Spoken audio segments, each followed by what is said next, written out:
Bits of news in the media at the moment. One of them is the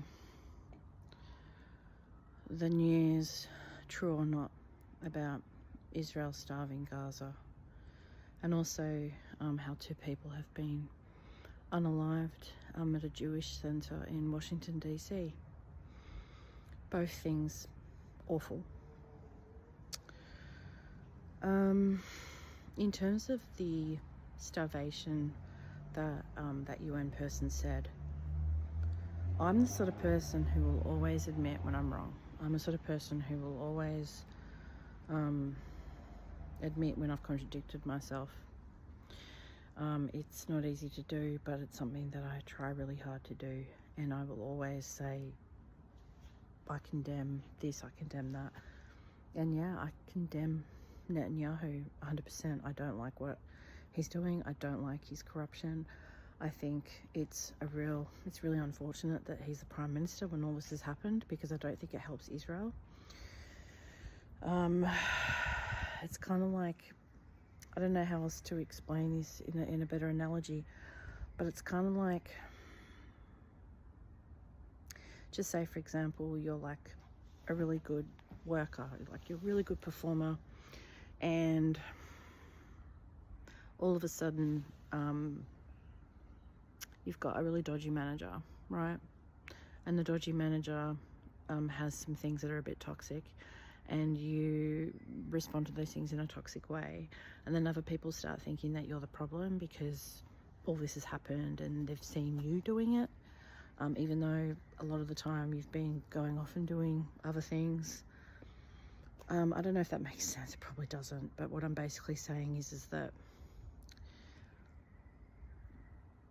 I would take the starvation thing with the Gazan children with a grain of salt, because number one, 14,000 children in a year, not 48 hours.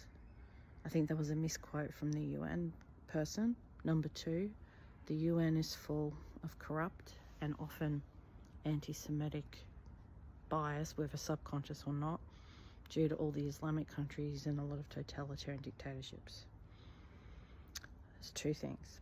Third thing is that it can also be true, but it also could be true that Hamas has been withholding the supplies from the Gazans, which is something that they do.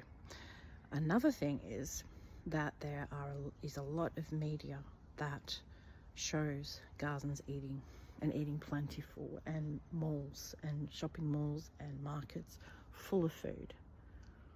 So I just want you to just have some critical thinking skills. That's all I'm asking. And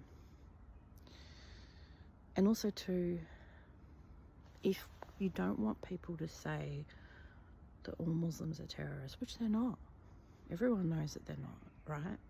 And you don't want to say that all Gazans are the same and all Palestinians are the same, then the same should apply for Israelis. So you can't put all Israelis into the one condemnation, because every country has bad people and good people, yeah?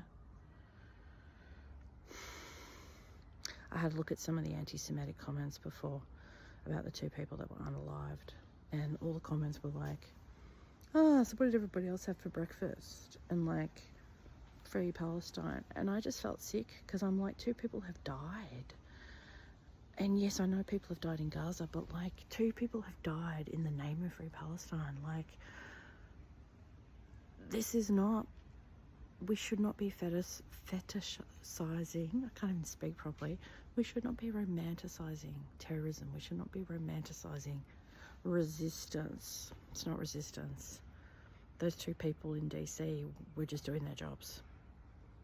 As far as we know, how is, like, that just doesn't make any sense to me. Yeah, anyway, those are my thoughts today on this dreary kind of blur sort of day.